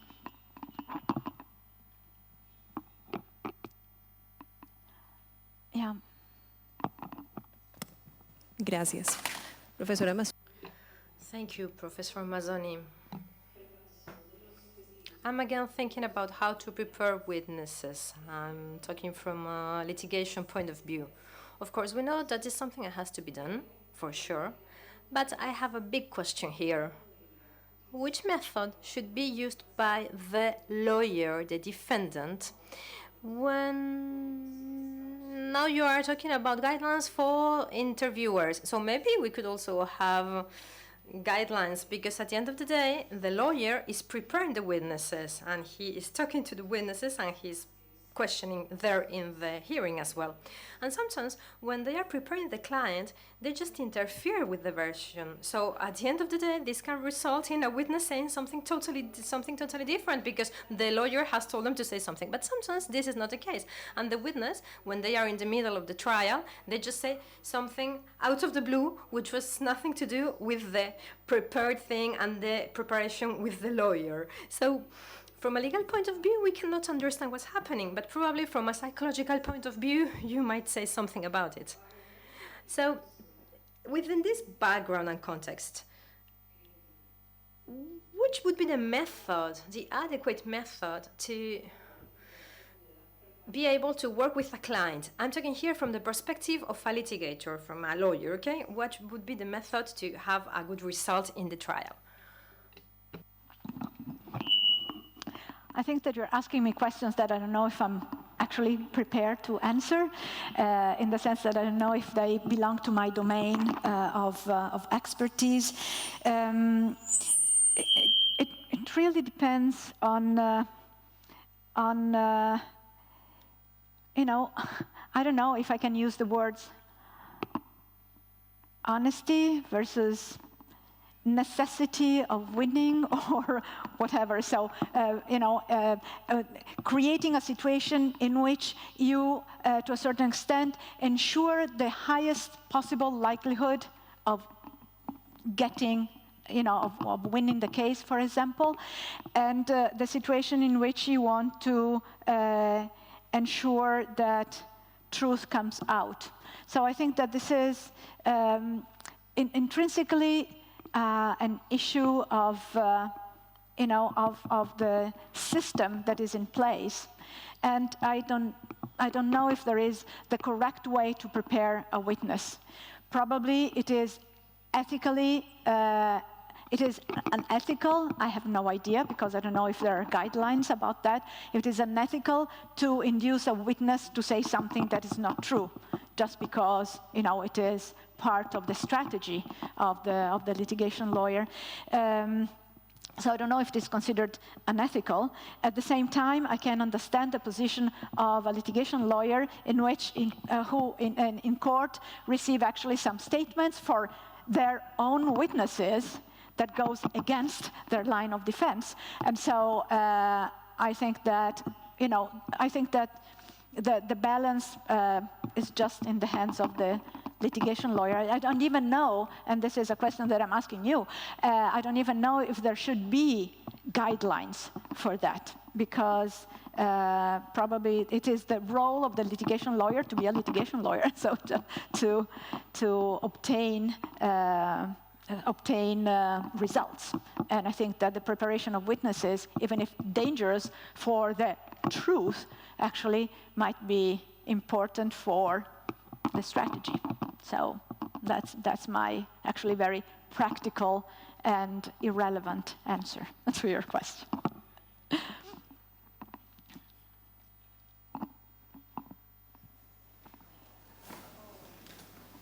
Gracias. Profesora Mazzoni. Congratulations, Professor Mazzoni, for your presentation. As you're an expert, I would like to ask you about this topic we are just dealing now, testimony as proof, as evidence.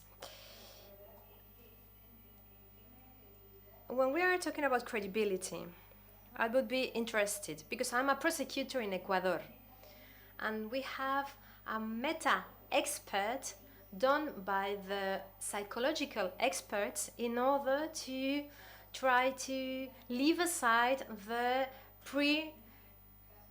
testimonials. And when we are talking about sexual abuse, it's very important the things that have been said at the beginning, and prosecutors, they try to leave this aside. And you were telling us that normally the most credible thing for you would be different depending on the perspective.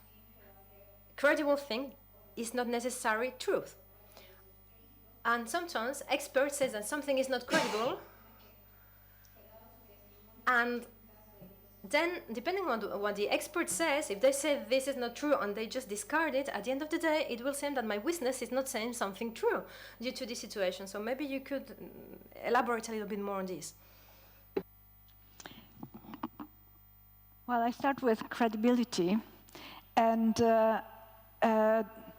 basically, the preparation that, for example, litigation lawyers do is on two levels. One is the content, one is also the credibility.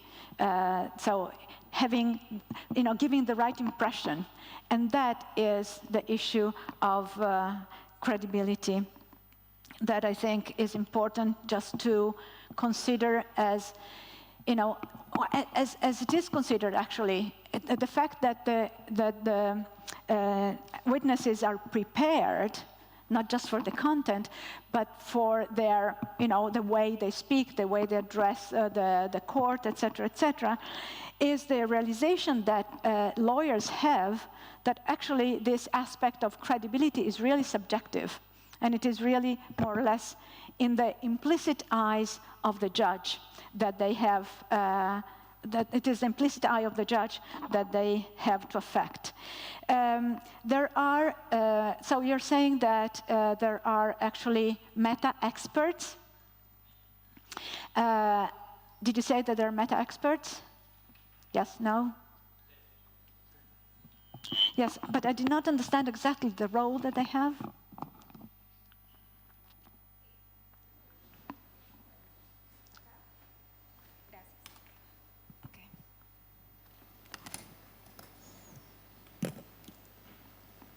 Okay.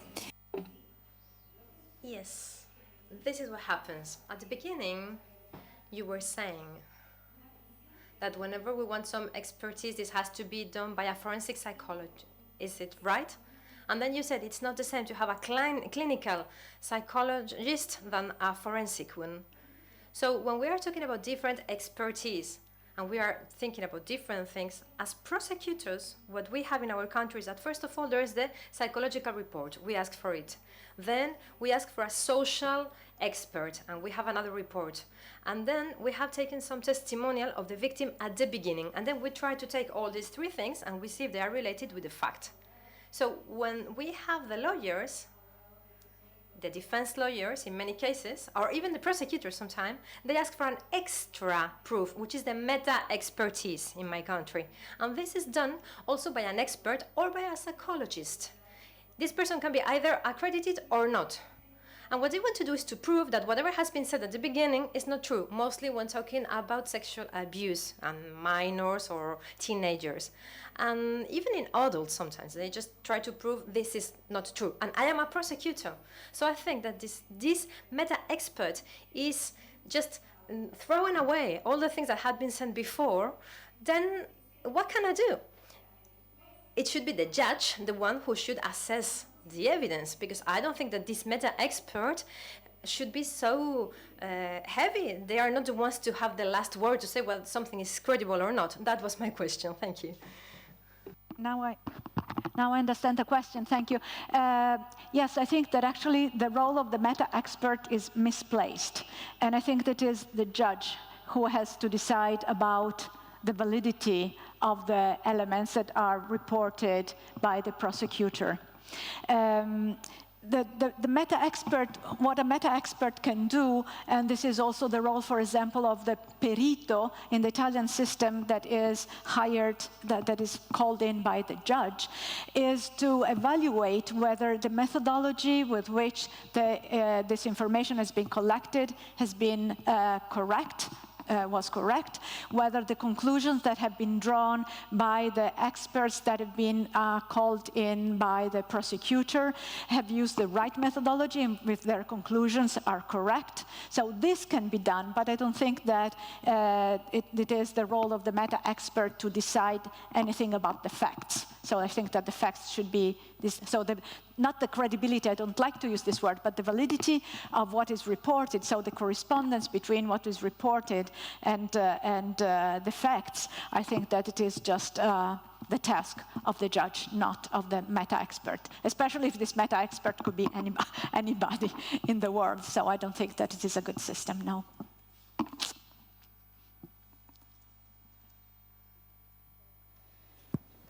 Profesora Mazzoni, yo soy juez penal.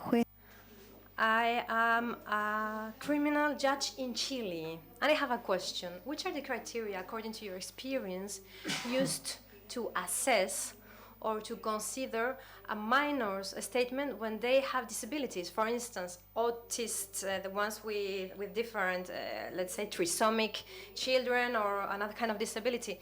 How do you make a structure of whatever they have said? Because, of course, these children sometimes they have problems for expressing things, for recognizing parts of their body, these kind of things. So I'm talking about this, for instance, when thinking about sexual crimes.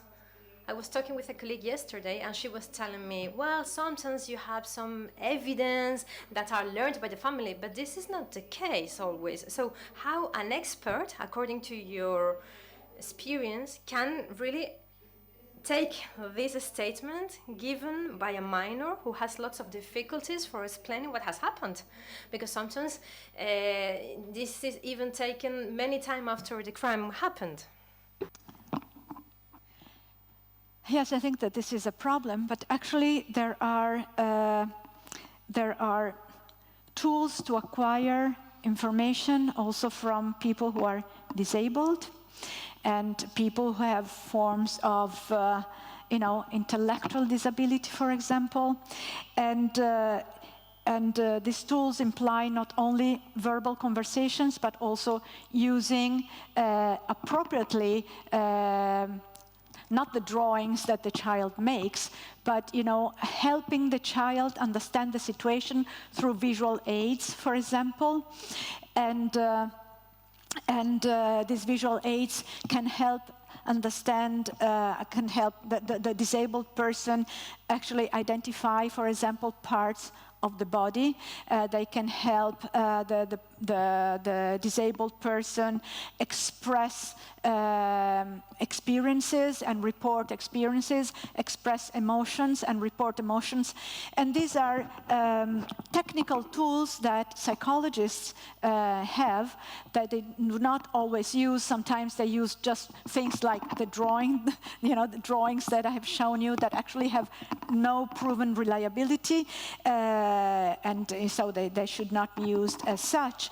And these tools are available, so I think that these professionals should be aware of the existence of these tools and should be trained in using these tools.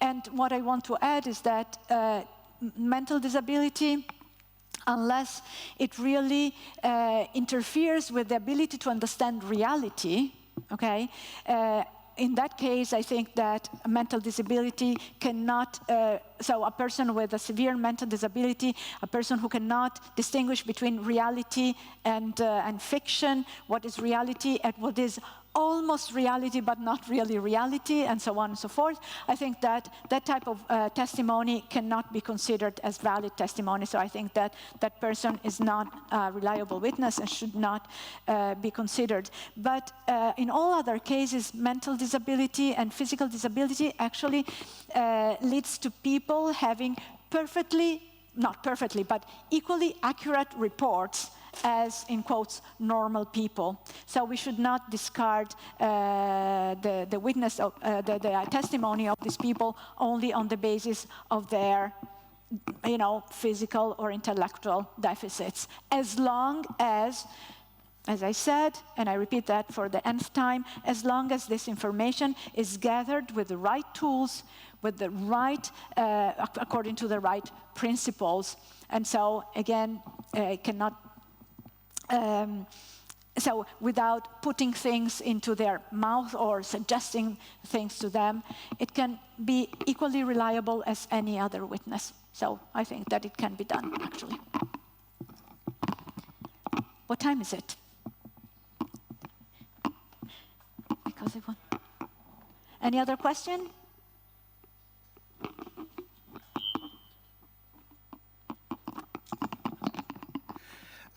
Well, for the last question, I really wanted to come back to the first question about whether the same techniques are appropriate in an interview and in court. And to put it a different way, could an interview that was exemplary as an investigative interview and followed all the right steps be very difficult to use as evidence, because the way the story comes out through the free narrative and the open questions and the closed questions is just too confusing, particularly for a jury, to follow?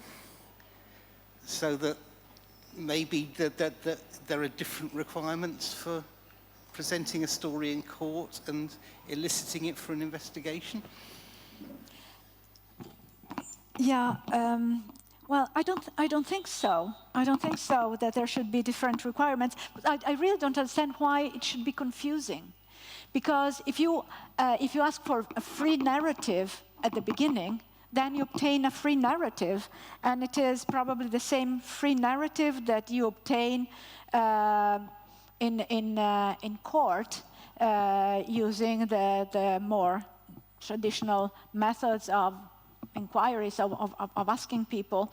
And then actually these interviewing techniques, they involve also asking more.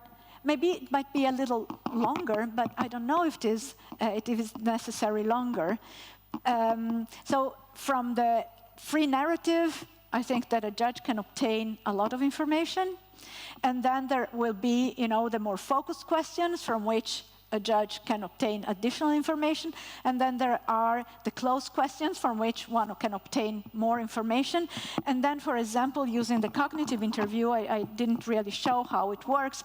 But for example, you have people narrate things starting from the end and going to the beginning of the event, or taking the position of a different observer. So if you were in a different position, what would you have observed? And I think that this is a way to acquire a lot of information that, to a certain extent, is guaranteed to be more reliable information than just questioning like this. Without following these rules, and also probably more information, because then you evaluate what is missing, what you still need to know, and so on and so forth, and then you ask focused questions on these items, but you ask them in the right way without suggesting anything. And so I think that I don't see the difference, but maybe I'm missing something, because the only times in which I've been in court are the times in which I was actually doing my own representation as an expert witness, and then going through the counter interrogation and so on and so forth. So I don't know if I have really enough information to answer this type of question. But from what I know about questioning witnesses, I think that these are good ways of obtaining a lot of good information from witnesses. So why not?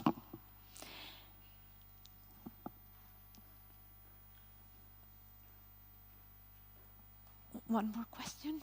Thank you, Professor. In the same line, one quick question. What do you think about the possibility of make leading questions in cross-examination? From the perspective of the psychology, of course. This is also a very good question, actually. And actually, I find myself with very mixed feelings about that. Because from the psychology point of view, with my head as a psychologist, I'd say, of course, leading questions are leading questions. So, of course, leading questions lead to an answer. But within this idea of cross-examination, I think that to a certain extent, leading questions are necessary, because what you're doing, you're just trying to understand, trying to get contradictions in the witness and get the witness to just, trip in their tongues and be uncertain about what they're doing, and so on and so forth. And so I think that the main problem is that, okay, you get then these contradictions. you use them in your strategy as a lawyer, as a defense lawyer. But then, from the point of view of the judge, the contradictions, how are they perceived? Should they be perceived as, an initial version that was not completely true, and so the defense lawyer has brought about the potential inaccuracies of the first report, or the fact that actually not everybody is very good at, this counter interrogogation, and they just, they become anxious. They don't know exactly how to behave. They change their version because they really are very confused at the moment because of the technique of counter-interrogation, because of the barrage of questions, etc. So I honestly don't know what to do, and that's why I'm saying I'm so glad not to be a judge. I have to say, really, really glad. And I really admire judges because it's a very, very difficult job. Okay. Then I think that I want to show you a couple of things, and then, yes, one more question. It is one. Gracias. Mi nombre es Sara. Hello, my name is Sarah. I come from Mexico. I am a defense lawyer, both for victims and for accused persons. My question is linked to something quite specific when we have sexual abuse in minors. First childhood minors. Imagine 3 years old, for instance. When these children don't know how to express themselves about different parts of their own body, for instance. They don't know what to do because it's the first time they are seeing some parts of the body of a man or a woman, so they don't know what that goes about. And whenever they are within a psychological exam or they are being questioned, they use different names for talking about different parts of the body. So then someone else is asking them again about something, let's say 1 year later. Imagine that the prosecutor is asking them again, and they use another name for referring to the same part of the body. So then this is a problem, because in Mexico we have different crimes, and each crime is linked to something specific. For instance, when you are touching someone, and when you are penetrating women or men, we need to talk about, for instance, something that can have been introduced or penetrated in the child, or if they could use a penis or something else. So we have different types of crimes depending on what has happened exactly. So it's very difficult to work on this when we are defense lawyers because we have an accusation which is quite weak. So what can we do as lawyers when we are defending the victim in order to get as close as possible to the reality that the minor is trying to express something? Why cannot just use a picture and ask directly, is this whatever he used? Did he touch you this or did he do that? We are suggesting something. Why can't we just do that? Yes, I think that I understand the point, and I think that using pictures just to, trying to understand what the child is talking about could be done, but could be done afterwards. In the sense that I think that I'd have actually the child describe the thing. Because if you present it just, something, then there is the tendency, depending on the age of the child, to have a sort of yes bias. So to accept what is presented as if it was the true thing. And instead, I think that I would create the picture on the basis of the description of the child, and I would create pictures of different things. For example, if there is a penetrating object, I think that I create a picture containing a number of possible penetrating objects, or the possibility of opting for none of these, because I think that none of these needs to be an option. And if you read the NIHCD type of questioning, you will see that one of the rules is to accept a no and to allow people to say, I don't know, and to also allow people to say none of these, basically. So that you are facilitating the child, but you're not putting anything into the child's mind or in the child's mouth. So first inquire what the child knows, how the child can describe the thing, and then create, yes, facilitating elements like pictures or photos or something like that, that facilitate you and the child in identifying some parts, in identifying some objects, in identifying some actions, and so on and so forth. But there should be an array of objects, an array of actions, an array of body parts, so that the child is not forced to say, yes, it is this, because you're presenting only that one.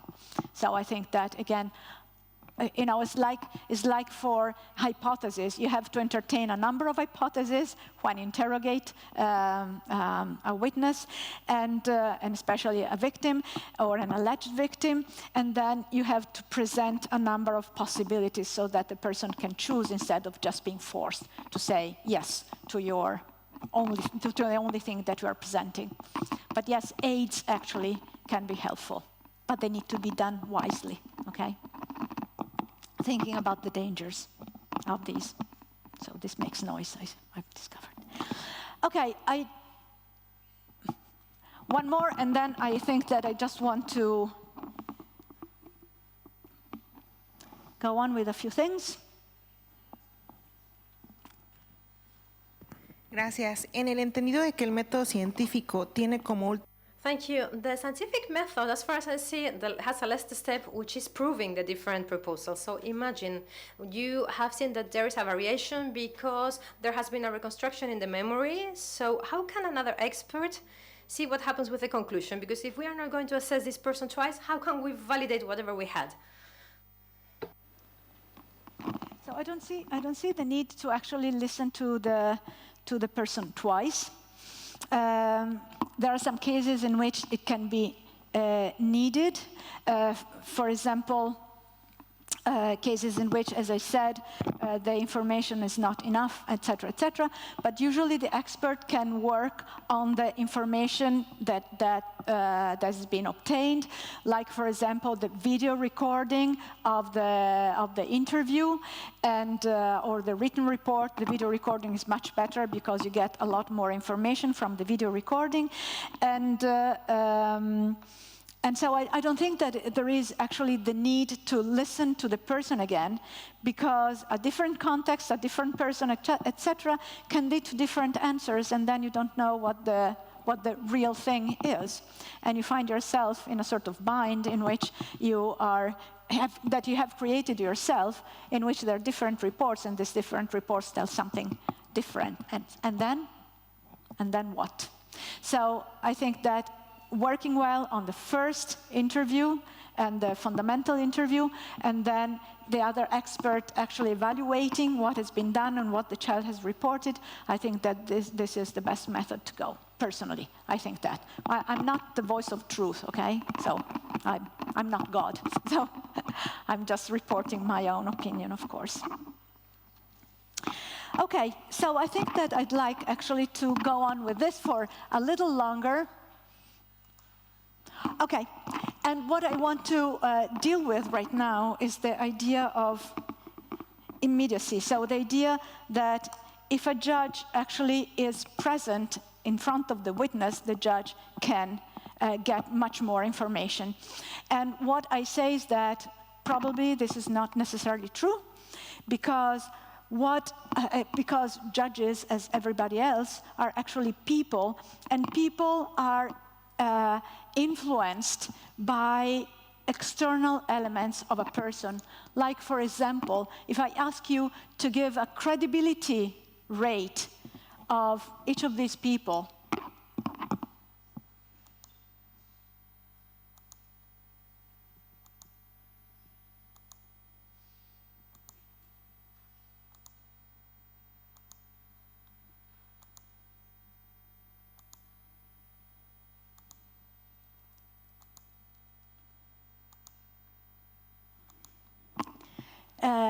well, the last one is very handsome, but so my credibility rate for the last one would be extremely high. But besides the jokes, did you experience different approaches to each person? Didn't you? Or you saw the various people with the same distant eye, so that, for example, this person is equally credible as this person. You know who this person is? This person is equally credible as this person, or this person is equally, or this person are equally credible as this one, or this person is equally credible as this one, and so on and so forth. I was speaking before, actually, there are two people with red hair here, so I spoke to them before, just to ask them for permission to show people with really unusual red hair.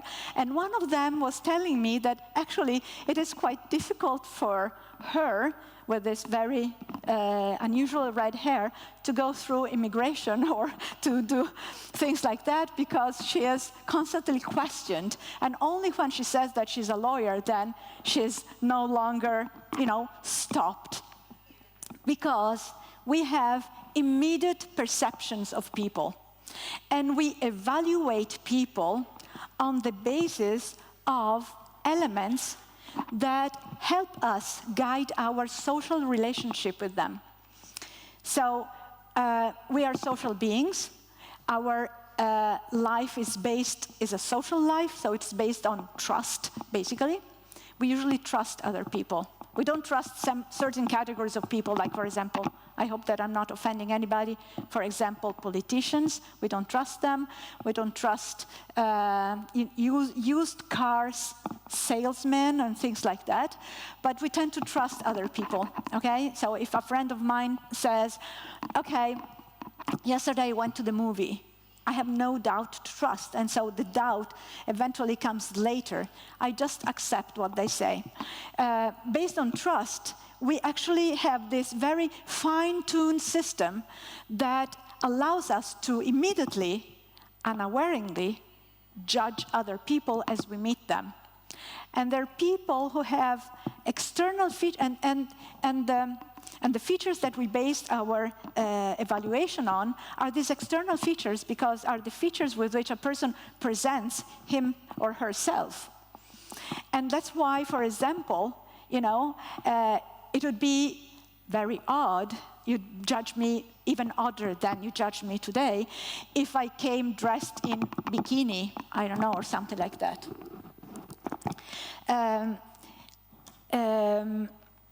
And so external elements are really important. That's why actually defense lawyers tell the witness to get dressed a certain way and to present themselves a certain way, because they know that judges take, or juries in that case, but also judges, take those elements into account.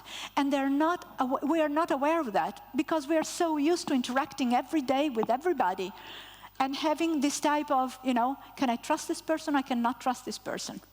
Do I consider this person reliable or not reliable? Do I consider this person credible or not credible? Do I consider this person good or not good? Could I, give money to this person and trust that the person is going to give this money back to me when I needed it? And so we immediately judge people. And for example, this is a case of Margherita Hack, who my students in the UK judges as basically a beggar. And actually, she is the most female physicist in Italy, okay? And, but they knew this other guy who was an astrophysicist at the university where they used to work. And so the judgment between these two people was very different, even if she is much better known and definitely much stronger in her field than him. But they knew him. And so, we really use a lot of external cues to evaluate people. And these external cues are actually picked upon by everybody, including judges. And so my question to you is, does this immediacy rule really play a positive role in the evaluation of the validity of a witness statement, or doesn't it, actually? So I think that I want to go on with this one moment. Okay. I think that we need to distinguish between credibility, I'm sorry, this is in Italian, between reliability and credibility. Because reliability is really what I think a court should be interested in, which is the correspondence between what happened and what has been reported. Credibility is a subjective judgment about an individual or about a statement. And credibility a credible person does not have to be a truthful person, and vice versa, okay? And the point is that in many instances, the credibility of a statement comes through the assessment of the credibility of the witness. So the witness reports something. In order to decide if the something that is reported by the witness is accurate, is valid, what we do, we evaluate the credibility of the witness and not the statement. And there have been many, many studies in psychology that have shown that there are these spurious factors, these variables that should not be relevant, but that actually are relevant for the final decision. So, for example, the level of confidence that is shown by the witness, that is conveyed by the tone of voice, by the general physical posture, you know, how the person behaves and presents himself or herself. It is also, leave aside for the moment the structure of the report, but there are, you know, the hair, the way the person is dressed, the way the person is behaving, the amount of fidgeting, if a person looks down, if a person smiles, does not smile. So all these elements are taken into account. They've been demonstrated that actually they can influence the final decision. And of course, race, which is very well known in the United States, and the ethnic group of the witness, and the ethnic groups of the jury, in the jury system, and the ethnic group of the lawyer, of the judge, in case it is this group of judges that actually come up with the decision. All these elements are actually elements that have been shown to play a role in the evaluation of the validity of a statement, and then the validity of the statement then has, you know, a consequence on the final decision that a judge takes. And so I think that it is quite important to understand on the part of judges what their belief system is, what their prejudices are. I talked about prejudices, et cetera, of people who interrogate and ask questions and do the hearings, but also in this case, I think that prejudices, the belief system in general, is really important. It is true that through law school, what people learn is actually to use the rules and regulations and the laws, et cetera, to base the final judgment. But these elements are elements that are subtle elements that implicitly, outside of awareness, actually might influence the evaluation of the general situation. So I think that these are elements that we all need to be aware of, because, as I said at the beginning, even judges are actually human beings, and they're subjected to the same types of biases that normal individuals are subjected to. So, I want to point out the fact that actually, even if these elements are really considered to be important in the system, which is, the posture, the tone of voice, so the conveyed sense of credibility that a witness states. This sense of credibility is really not related unless there are some specific conditions, in which I'm not going to, is not related with, well, the thing doesn't work anymore, is not related with the accuracy of the report. There are people who are very certain of what they're saying, and they're very wrong. And people who are very uncertain of what they say, and they're very right. And so this is a basic relationship which has an R of 0.25, which means that the relationship exists, but it's really, really, really minimal. So you can, one cannot use this sense of certainty as a basis to judge the accuracy of what a person says. And I think that I want to show you that there are different factors that influence certainty and influence accuracy. If I take the example of almost perfect memories, which can be false, which are called flashbulb memories. Flashbulb memories are memories in which people claim that they can remember almost everything about that specific event. For example, when the Twin Towers were hit by planes, etc., etc.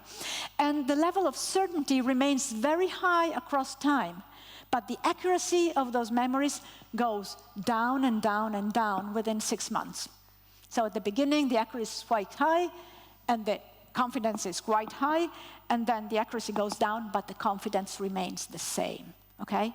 So after 6 months, if you base your judgment on the confidence of the person and not knowing that there is this big discrepancy with the accuracy, actually you can get the wrong idea about the accuracy of the report. And also psychology has studied systematic factors that influence certainty, the confidence, and they are gender. Women tend to be less, that appear less confident, convey less confidence. Age, older people show less confidence, and they underestimate their abilities. Younger people, they overestimate their ability, and they look more confident.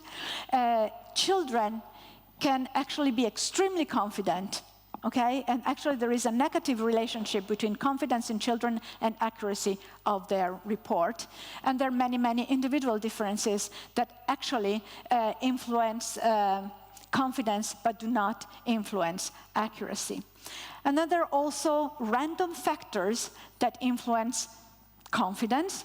So for example, the request to repeat statements and so on and so forth, it influences negatively confidence, even if the first report might have been the right one, but then the person starts to doubt whether the first report was correct or not, and so they might change the report.